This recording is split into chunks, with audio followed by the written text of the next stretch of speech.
गंगा सागर भारत के तीर्थों में एक महातीर्थ है। गंगा जी इसी स्थान पर आकर सागर में मिलती हैं। इसी स्थान पर राजा सगर के 60,000 पुत्रों को मोक्ष प्राप्त हुआ था।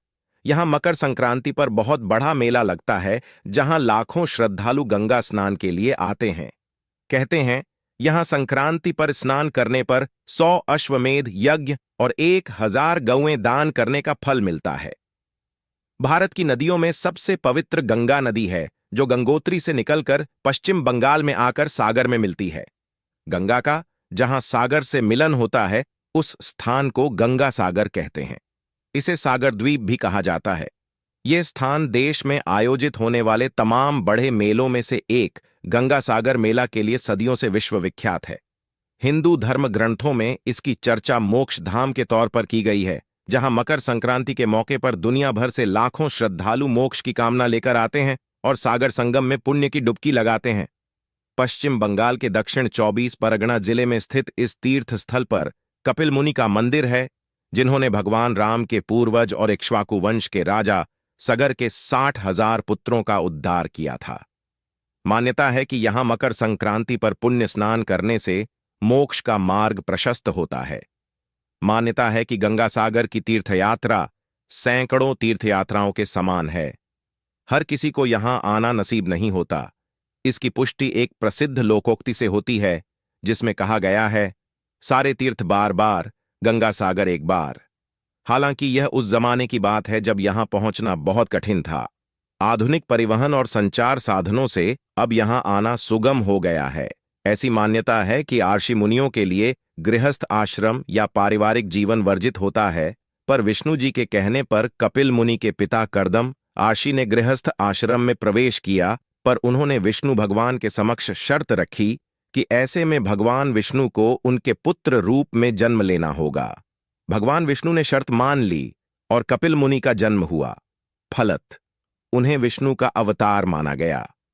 आगे चलकर गंगा और सागर के मिलन स्थल पर कपिल मुनि आश्रम बनाकर तप करने लगे। इस दौरान राजा सगर ने अश्वमेध यज्ञ आयोजित किया। इसके बाद यज्ञ के अश्वों को स्वतंत्र छोड़ा गया। ऐसी कहावत है कि ये अश्व जहां से गुजरते हैं, वे राज्य अधीनता स्वीकार करते हैं। अश्व को रोकने वाले राजा को युद्ध करना पड़ता है। राजा सगर ने यज्ञ अश्वों की रक्षा के लिए उनके साथ अपने 60,000 पुत्रों को भेजा। अचानक यज्ञ अश्व गायब हो गया। खोजने पर यज्ञ अश्व कपिल मुनि के आश्रम में मिले। फलत सगर पुत्र साधनारथ ऋषि से नाराज हो उन्हें अपशब्द कहने लगे। ऋषि ने नाराज होकर उन्हें शापित किया और उन सभी को अपने नेत्रों के तेज से भस्म कर दिया। मुनि के श्राप के कारण उनकी आत्मा को मुक्ति नहीं मिल सकी। काफी वर्षों के बाद राजा सगर के पौत्र राजा भागीरथ कपिल मुनि से माफी मांगने पहुंचे। कपिल मुनि राजा भागीरथ के व्यवहार से प्रसन्न हुए। उन्होंने कहा कि गंगा जल से ही राजा सगर के 60,000 मृत पुत्रों का मोक्ष संभव है। राजा भागीरथ ने अपने अथक प्रयास और तप से गंगा को धरती पर उतारा।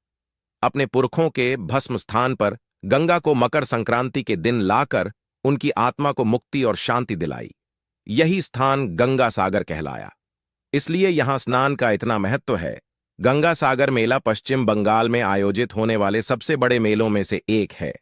इस मेले का आयोजन कोलकाता के निकट हुगली नदी के तट पर ठीक उस स्थान पर किया जाता है, जहां पर गंगा बंगाल की खाड़ी में मिलती है।